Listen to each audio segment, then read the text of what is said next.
Good day everyone, my name is Jason and welcome to my video.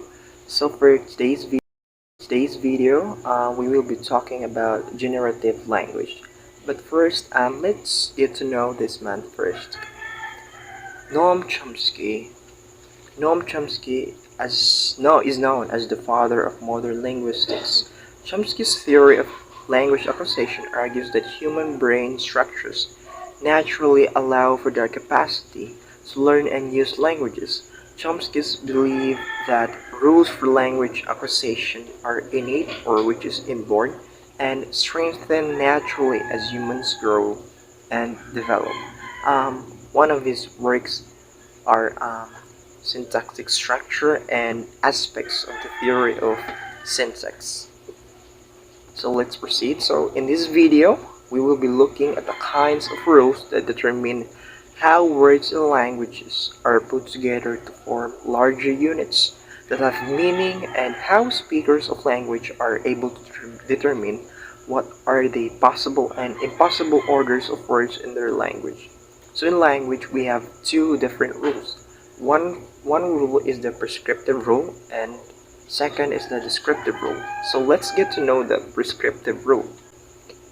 So in prescriptive rule, we have don't split infinitives. So an infinitive is the form of a verb, which is to go and to be. That's one of these examples. So writers are often taught to avoid splitting infinitives. That is to avoid placing a term, usually an adverb, between to and the verb. So let's say for example, I have here an example. The first sentence is, if you are going to quickly eat, be careful. So as you can observe, we split the infinitives to it, right? So it's in between of, so we put the adverb in between of the infinitives, so which is it's ungrammatically incorrect.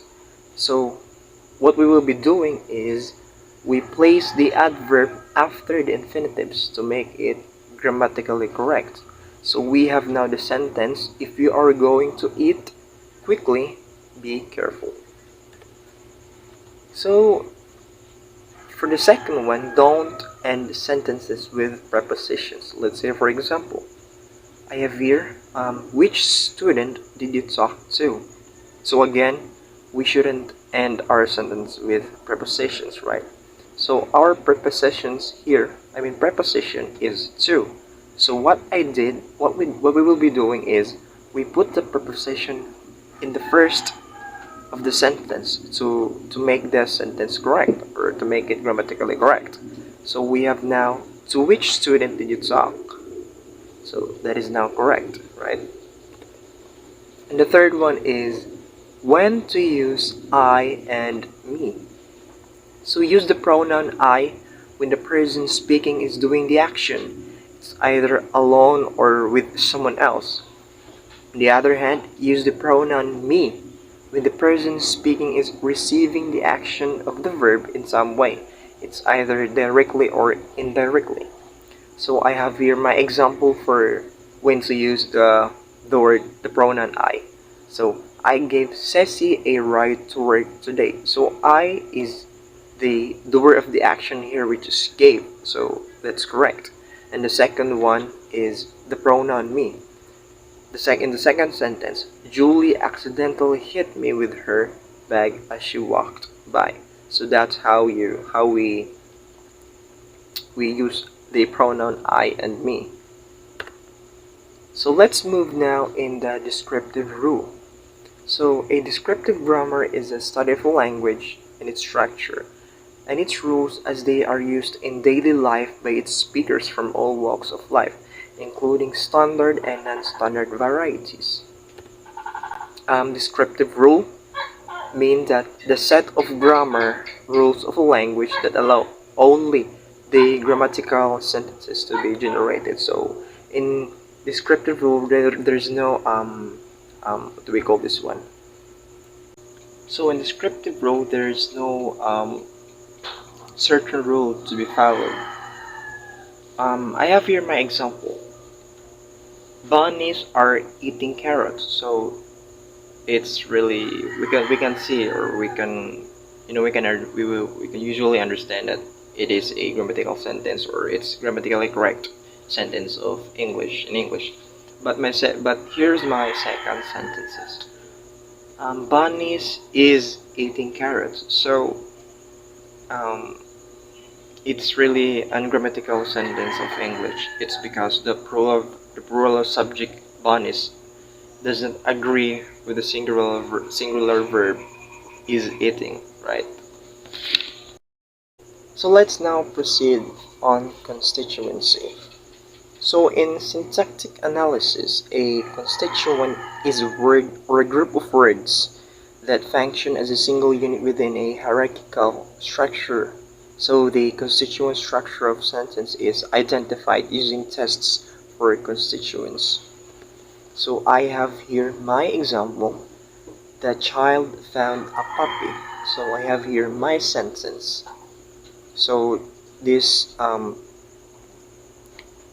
contains two constituents. It's the child and found a puppy. So in this sentence we have a noun phrase and a verb phrase. So in the noun phrase we have a determiner the and a noun which is the child. And in the verb phrase we have our verb found and we have our determiner a and our noun is puppy. So that's how constituent works. Let's proceed to transforming declarative to interrogative. I have here my example. The boy is short. So in order for us to transform that declarative sentence into interrogative sentence, is that we get the auxiliary verb is, and let's put that auxiliary verb into the first sentence to make it interrogative. So we have now, is the boy short? Now we have now a correct grammar.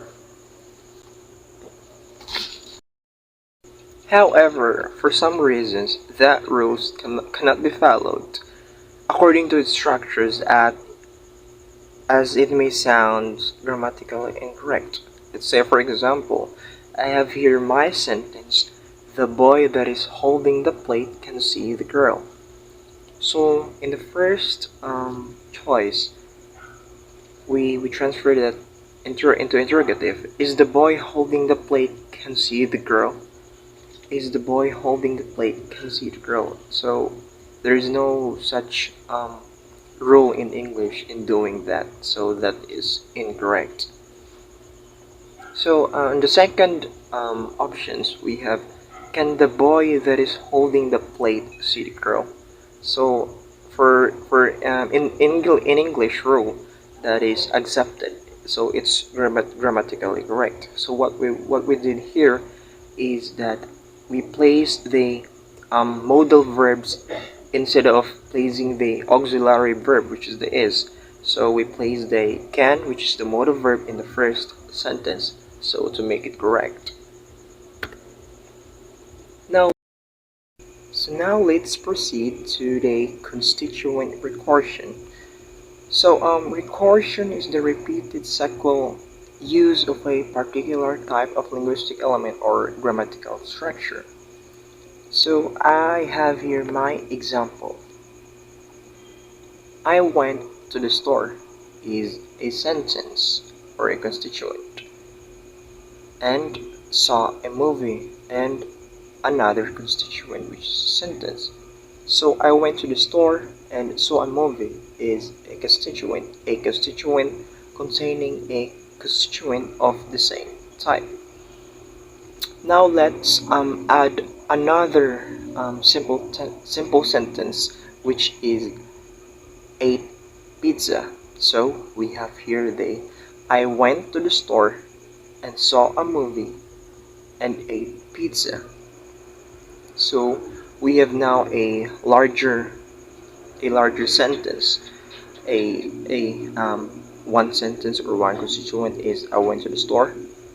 Another sentence is saw a movie, and another constituent is I ate pizza. So we have now a larger group of sentence. So that's how recursion works, and that's the property of recursion. So that's the end of our video, guys. Thank you for watching, and I hope you learned something. Have a great day. Bye bye.